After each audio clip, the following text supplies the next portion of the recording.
What's up, guys? I've been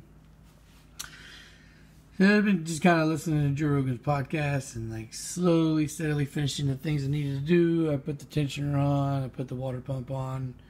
I had to clean.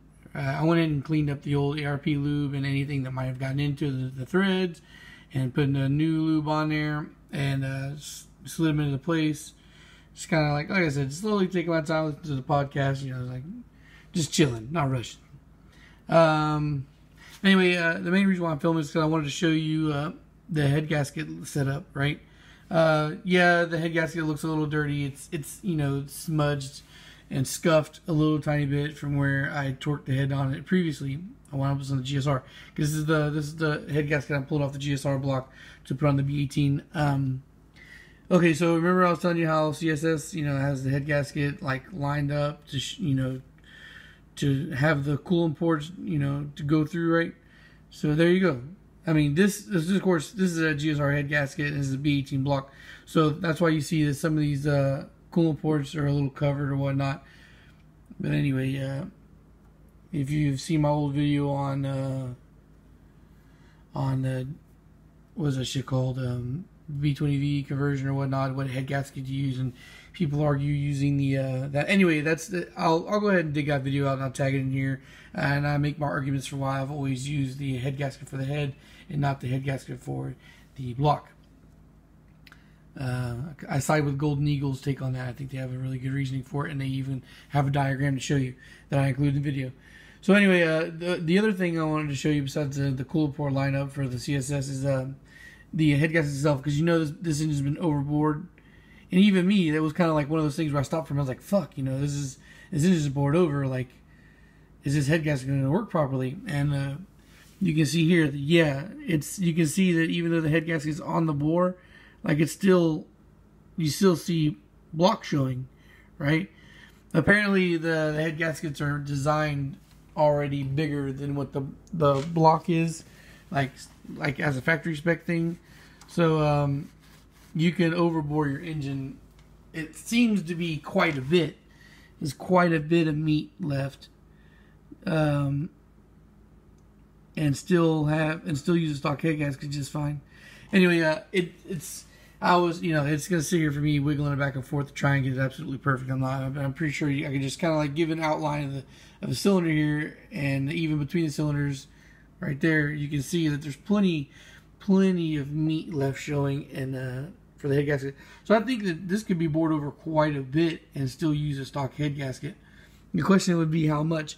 This is 0.5 overboard. The GSR is, bored over 1 millimeter. I guess the smart thing would have been to do is to actually line up the head gasket with the fucking GSR before I put it on here, but I already put the head studs in place, and I don't, like when you lift up the head gasket with the studs on there, you could hitch on the threads or whatnot. I don't want to jack up the head gasket at all.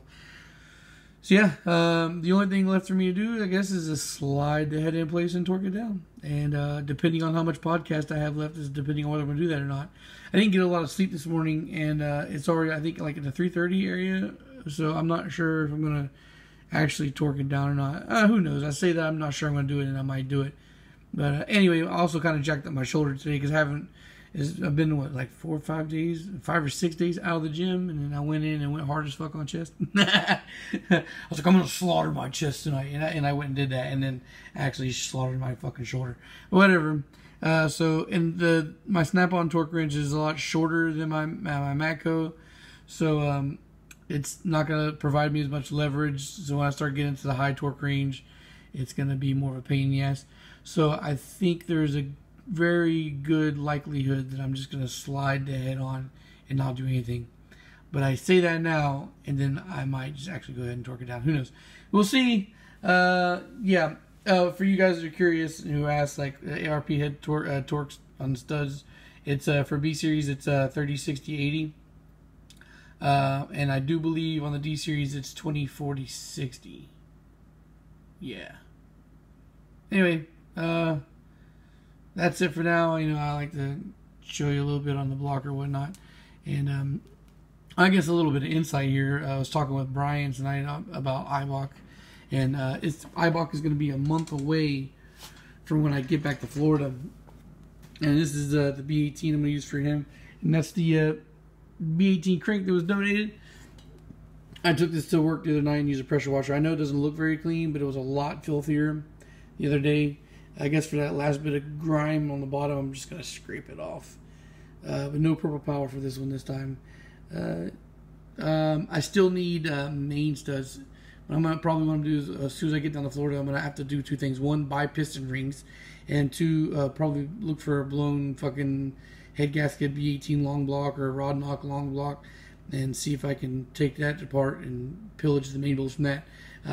Yeah, stock main bolts is what I need. This is going to be a high compression, or stock high compression Frankenstein. We're going to use B16 pistons here for Brian's car. Alright, so yeah. Getting close here. I guess no more engine builds for West Virginia at this point.